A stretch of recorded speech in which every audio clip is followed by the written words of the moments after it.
秘密攒出来的超级舰队，机动战士高达 The Origin 设定和剧情解说第10集赤色彗星的诞生中。姆赛级轻型宇宙巡洋舰初期生产型是吉翁为脱离联邦进行独立而准备的一款宇宙战舰。按照吉翁制定的计划，姆赛级将作为吉翁舰队的中坚力量进行大量制造。虽然该型战舰在造型上比较奇特，但相比那些一登场就令人感到惊艳的机动战士，姆赛级在性能上的表现则并不突出。与联邦军同类型的萨拉米斯级巡洋舰相比，姆赛级在舰队战中与其对位并没有多少优势，比较大的优势就是正面的横截面较小，被击中的几率相对较低。防护水平上虽然不如萨拉米斯级，但装备的2组推进器具有很强的推力，使得姆赛级的机动速度要高于萨拉米斯级，可以在调整舰队阵型时迅速完成转向，从而有利于应对在舰队作战当中发生的变化。然后就是姆赛级的武装，设了3门双管 Mega 粒子炮作为主炮，与联邦宇宙军的舰艇布局有所不同。鉴于后方的主炮实际的应用场景比较少，所以吉翁将主炮全部设在正前方，用于提升火力密度，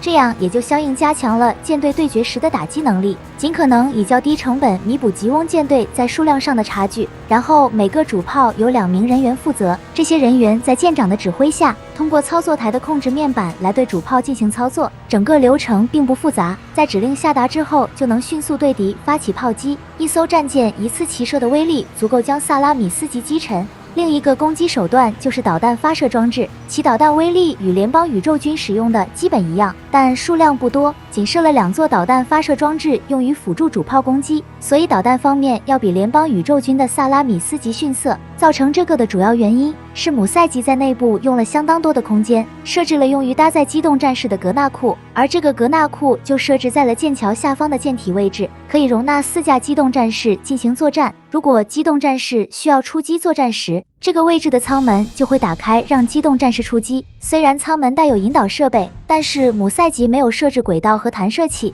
需要机动战士通过自己的动力来完成出击，这就导致了机动战士出击的速度比较慢。所以姆赛级要在进入战斗状态之前，就要先让机动战士出击才会稳当，并且在舰首位置的航天飞机也设了空间来容纳2架机动战士，所以加起来姆赛级最多可搭载6架机动战士作战。除去大规模战役的作战任务之外，航天飞机还能通过携带2架机动战士单独执行作战任务，这就使得姆赛级具备了执行多种任务的能力，这样使用范围比联邦军的萨拉米斯级大了不少。而在姆赛级的防卫武装方面，使用的也是防空炮，用于进行近距离的防空。这些武装分别是3管防空炮2座和双管防空炮3座，总数不多，而且都集中在了舰体的后方。同时，防卫策略与联邦宇宙军的舰艇有所不同，吉翁则是由机动战士来负责主要防卫任务，这样就可以扩大距离，提前拦截对方，从而与防空炮一起构成了战舰多层次的防御圈，由此提升了姆赛级的防御能力。可见在设计时，吉翁就充分考虑了与 MS 进行协同作战的可行性，没有让2者之间成为相互独立的作战单元，而战舰与 MS 的相互配合表现出来的战斗力，这在卢姆会战之前的多场战争中就已经展现。可以说，吉翁在作战模式上发生了重大变化，也正是在作战模式得到了突破以后，让吉翁有了在正面打败联邦军的可能性。值得一提的是，吉翁在建造姆赛级时，为了掩人耳目，决定在一款民用宇宙飞船的基础上来开发姆赛级战舰，而这款民用宇宙飞船就是阿卡纳级。可以看到，在造型上，这2款宇宙舰艇基本没有多少差别。从外观上可以看出，姆赛级其实是将船体从上下倒过来进行布局，然后加高了舰桥部分后，其他的就没有什么太大的改动。虽然基于民船进行开发有利吉翁加快开发速度，但这不是吉翁选择民船进行开发的主要原因。由于阿卡纳级来自于名为月神线的私营企业，而这家企业的主营业务就是提供宇宙物流运输服务，其业务范围覆盖多个殖民星等一大片宙域，这样吉翁就有了足够的空间进行操作，只要在不安装武器的情况下，先作为商船来避免引起外界注意，等到时机成熟，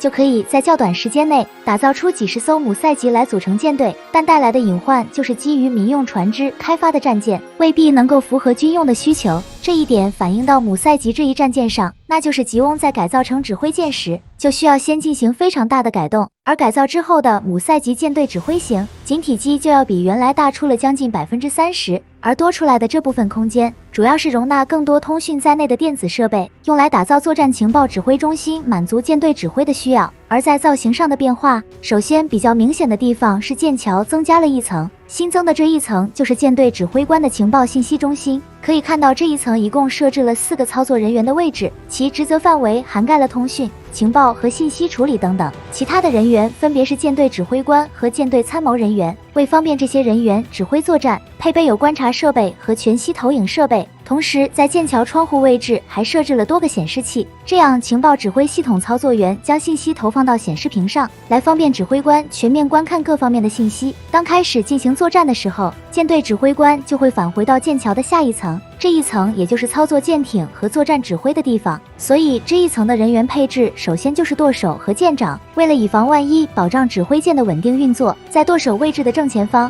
还增加了备用的操舵来应对紧急情况。剩下的人员就集中在舰长位置后方，一共是10个座位，对应10个操作人员，分别负责战舰上各个子系统的操作，并且在靠前的边缘位置还有2处子系统是由没有座位的操作人员负责操作。然后就是战舰第2个变化比较大的地方，就是两侧的推进器模块，除去造型上增加了机翼结构之外，推进器的动力输出也进行了加强，以确保这型战舰在体积增大后机动速度不会因此下降。而第3个变化比较大的地方是这3座主炮，将主炮的口径和背径都进行了提升，使得主炮的火力变得十分强大，基本与联邦宇宙军的麦哲伦级战舰相当。虽然麦哲伦级的战力要比萨拉米斯级高一个级别，但经过改进的姆塞级指挥型与其对位，未必就处于劣势无法挑战。可以说，经过放大改进后的姆塞级舰队指挥型，按舰种划分超过了巡洋舰的级别，已经跟麦哲伦级战舰属于同一水平的战舰。而且指挥舰在已有的舰艇上进行改造的这一做法，吉翁也是参照麦哲伦级来进行的。不过麦哲伦级战舰本身的体积已经足够巨大，改造成指挥舰时不需要大动干戈，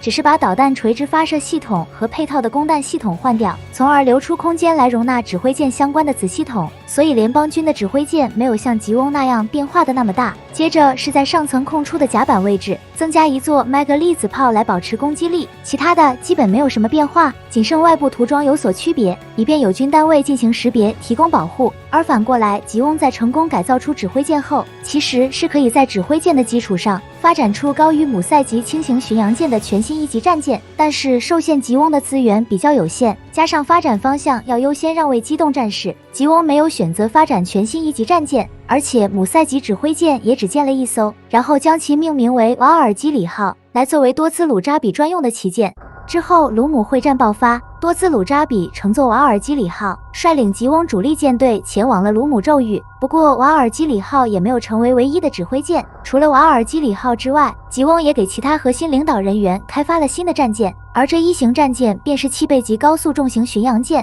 这1型战舰的体积也比姆塞级的要大，但比多兹鲁扎比的瓦尔基里号指挥舰要小。该舰虽然与姆塞级同为巡洋舰，但存在诸多差异比较大的地方。这其中最明显的差异就是造型，与姆塞级几乎没有任何相似的地方。第2个差别是7倍级的格纳库可容纳12架机动战士，搭载的机体数量是姆塞级的2倍，拥有如此搭载量可以说几乎等同于登陆舰。而本身作为巡洋舰的7倍级，自身配备的火力依然十分强大，但布局方式与姆塞级存在不同。首先是前后位置各安装了1座3管麦格粒子炮，没有像姆塞级那样集中在一处，而在舰桥左右2侧位置，口径较小的双管麦格粒子炮也各设了1座作为副炮，剩下的位置是在推进器这里也设了2座麦格粒子炮。可以看出，主武器是按3个坐标轴方向进行布局，以便不调转舰艇方向的情况下，舰上主武器的射角就能覆盖各个方向。还有就是朝前攻击的导弹发射管设有8座，数量比姆塞级的多，这就使7倍级前方的攻击得到了加强。而舰艇的防卫模式也是主要依靠机动战士，自带的9座近防机炮则集中安装在了舰桥周围，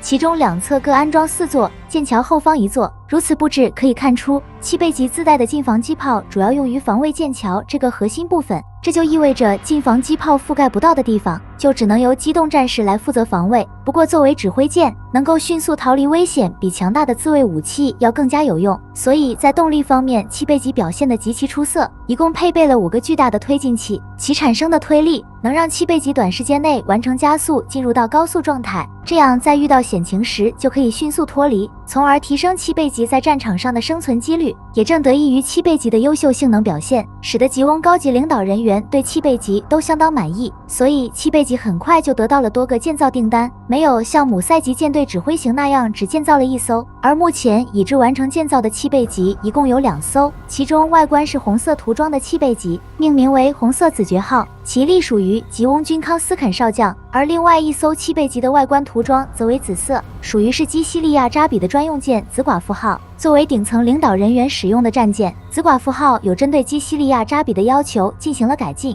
但具体的改进内容目前不详，仅在外形上看出部分差异。这其中变化比较大的地方，就是舰首和尾部这2个位置的造型不怎么一样，同时在推进器位置的单管麦格利子炮换成了双管麦格利子炮，加强了攻击力。除这几处有变化的地方之外，紫寡妇号其他的地方则暂时看不出有什么变化。而在这里需要一提的是，在吉翁夺取月面都市格拉纳达的这场战斗，就是由紫寡妇号率领基西利亚机关的部队执行的。这场战斗，紫寡妇号和姆塞吉往月面都市格拉纳达上投放了多架机动战士。没过多久，吉翁很快就夺取了格拉纳达，结束了战斗。然后除了用于战斗和指挥的舰艇之外，吉翁还开发了用于运输补给的亚普级运输舰。该型运输舰大体上与联邦宇宙军的哥伦布级相似，都是在左右两侧设有2个大型的货柜舱，但是把舰桥放在了后方。其他各方面的功能与哥伦布级基本没有什么差别，虽然也能运输 MS 之类的武器装备，但没有像哥伦布级那样有改装成航母的版本，属于是比较纯粹的运输舰，所以在运输机动战士时不具备支持机动战士快速出击的能力。而且亚普级运输舰的速度太慢，如果执行集中运输 MS 的作战任务将不太适用。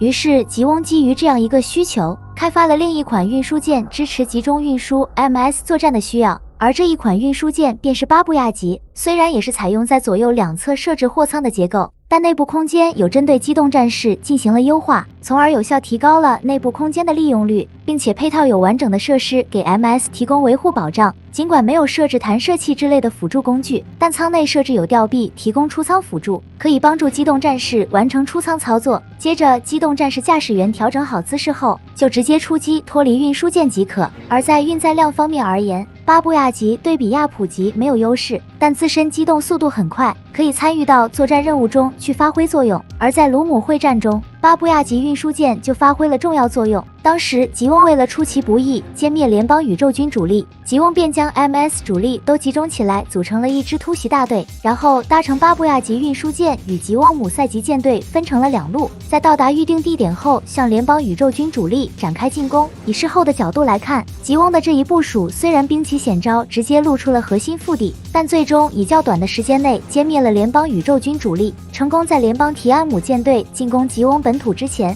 多兹鲁扎比率领的吉翁主力完成了打败联邦这一大壮举，使得联邦遭遇到了前所未有的巨大惨败。于是卢姆会战便以吉翁取得胜利到此结束。然而比较遗憾的是，联邦与吉翁的这场战争并没有就此画下句号，而这场卢姆会战的胜利也让吉翁公国上上下下都陷入到了一种不可自拔的疯狂状态。具体体现就是以基连扎比总帅为代表的大多数人还想继续扩大战争来捞取更多利益，而且基连此时的思维已经有了种族划分的观念，开始提倡将宇宙居民作为新的种族，来引导人类走向进化的新时代。对此，吉翁国王向基连扎比进行了警告，要求抓住现有难得的机会，将联邦拉到谈判桌上结束战争。虽然基连扎比没有明确反对进行谈判，但是2人因为选择路径上的冲突，最后还是不欢而散。由此可以预见，基连扎比口中的理念如果不扑灭的话，这场战争将会一直持续下去，没有尽头。届时，人类将会不可避免地迎来更多灾难。